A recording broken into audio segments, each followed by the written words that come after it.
Приветствую всех трейдеров, с вами Аркадий Романович. Ну что, познакомимся с одним из самых сильных сигналов, которые мы с трейдерами торгуем в закрытом чате.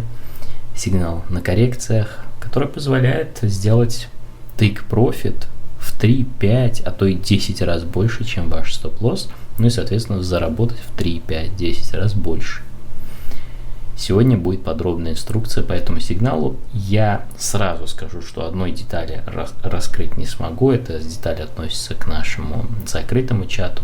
Но уверен, что после просмотра этого видео каждый из вас сможет пройти на график свой, как в реальном времени, так и на предыдущих графиках, на истории, посмотреть, увидеть, как это работает.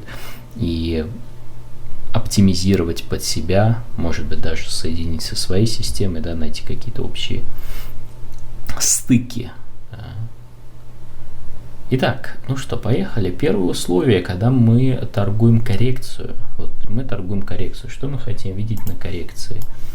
И вообще, как формируется коррекция после нового максимума или нового минимума. Сейчас речь идет про покупку, потому что buy сигнал по золоту был вот здесь, в частности, вот на этой бычьей свече.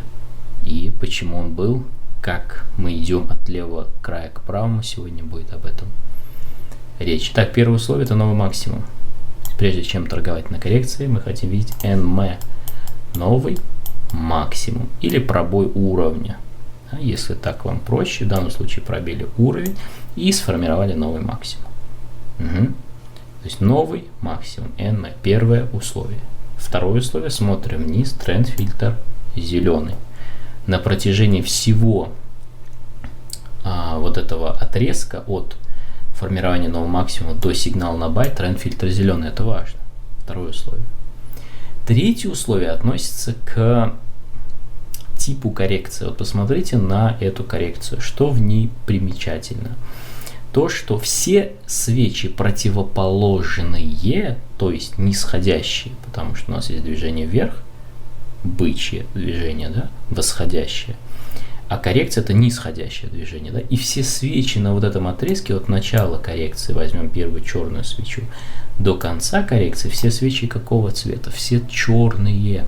Это очень хороший признак того, что следует дальше смотреть и готовиться к покупке. То есть мы видим 1, 2, 3, 4, 5, 6, 7, в идеале не более 5-7 свечей.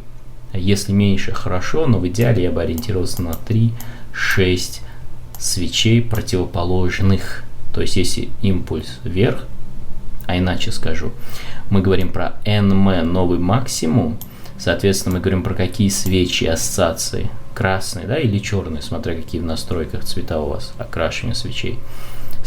Новый максимум 5-3 черных свечей. Новый максимум 5-3 черных свечей. Но важно, чтобы они начинались с самой макушки до самого низа. То есть все свечи нисходящие, то есть черные, против нового максимума. И в идеале 3, 6, 5, 4. Скажем, 5 минут, это минутный график золота сегодня, buy сигнал. И затем мы видим первую свечу, уже зеленую, то есть в направлении тренда, первую зеленую свечу, которая делает новый максимум и закрывается выше максимум предыдущей свечи, то есть черной. Вот она. В моменте, видите, происходит. То есть здесь, казалось бы, 7 свечей вниз, вниз, вниз, и тут же следующая закрывается телом выше максимум предыдущей, а может быть выше максимум 2 предыдущих свечей, как в этом примере.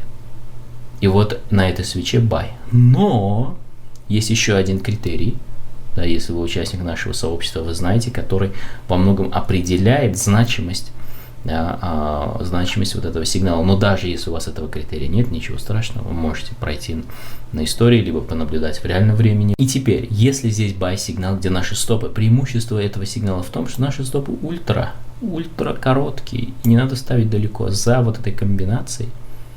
Первые тейк-профиты идут логически куда? На предыдущую структуру, то есть где был сформирован NM, новый максимум. Таким образом, у вас здесь уже соотношение будет x2, может быть x3, то есть в 2 раза больше, чем стоп, а может быть в 3, сейчас мы посмотрим. И затем, если цена дальше растет, потому что, как правило, мы торгуем с трейдерами 2 позициями, если мы здесь купили первый первую позицию, тейк первый забираем здесь и дальше двигаем по минимуму. До тех пор, пока вот так рынок не обвалился и нас не вынесло. И здесь соотношение уже будет значительно больше. А если тренд ускоряется, то вы еще и еще можете заработать. Давайте уберем все это дело. Посмотрим. Buy здесь сегодня. Первый тейк мы видим, скажем, 30 пунктов. Стоп, скажем, 15. 1 к 2 уже. Да? То есть стоп идет за уровень, 15 я округляю. Тейк здесь 30. И затем выход, если я двигаю по минимумам, вот минимум, вот минимум, вот минимум, вот сюда. Это 65 пунктов, ну, скажем, там 63 пункта при риске в 15 пунктов, да, 1 к 4 соотношение. Второй вариант, как мы двигаем стопы по точкам, да, точка волатильности, вот эти точки, видите.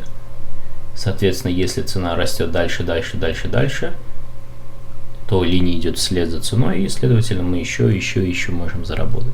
И вот мы видим, золото растет, соответственно, мы можем двигать наши стопы. Да, профит текущей позиции уже составляет 80 пунктов. Да, уже мы имеем как минимум 1 к 5 соотношение. Вариант А мы можем закрыть здесь профит, потому что по первой позиции мы сделали 1 к 2, по второй 1 к 5. Почему закрыть? Смотрим предыдущая структура, да, предыдущий уровень сопротивления, посмотрим еще левее, поддержка, сопротивление, сопротивление. Если рынок увидит эту зону и обвалится, мы можем растерять преимущество, поэтому вариант А мы можем закрыть, учитывая, что цена возле уровня, да, уровня сопротивления, но никто не гарантирует того, что рынок не может пойти дальше. И за счет трейлинг стопа, если он полетит дальше, вы сможете остаться в позиции и заработать. Поэтому здесь я рекомендую поэкспериментировать, посмотреть, какой тип выхода из позиции будет лучше. Например, двигать стоп по линии волатильности. Первое. Второе, двигать по минимумам, да, если вы покупаете. И третье, это закрываться возле уровня. Что будет лучше в этой конкретной ситуации? Но консенсус всех трейдеров гласит, что если цена растет или если цена падает, особенно, скажем, в общем, да, потоке,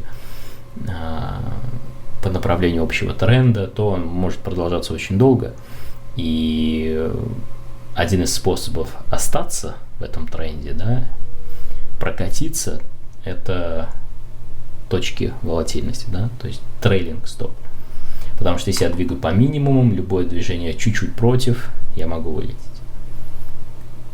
Поэтому один из способов – точки волатильности. Второй способ еще для интрадейщиков, если вы внутридневной трейдер, это когда вы двигаете, точнее не двигаете стоп, а выходите по закрытию дня. Например, вы зашли здесь, а вышли в 23-24 часа по Москве. Этот способ достаточно популярный, но, на мой взгляд, он более эффективен при работе по индексам, акциям, да, когда вы торгуете особенно на пробой.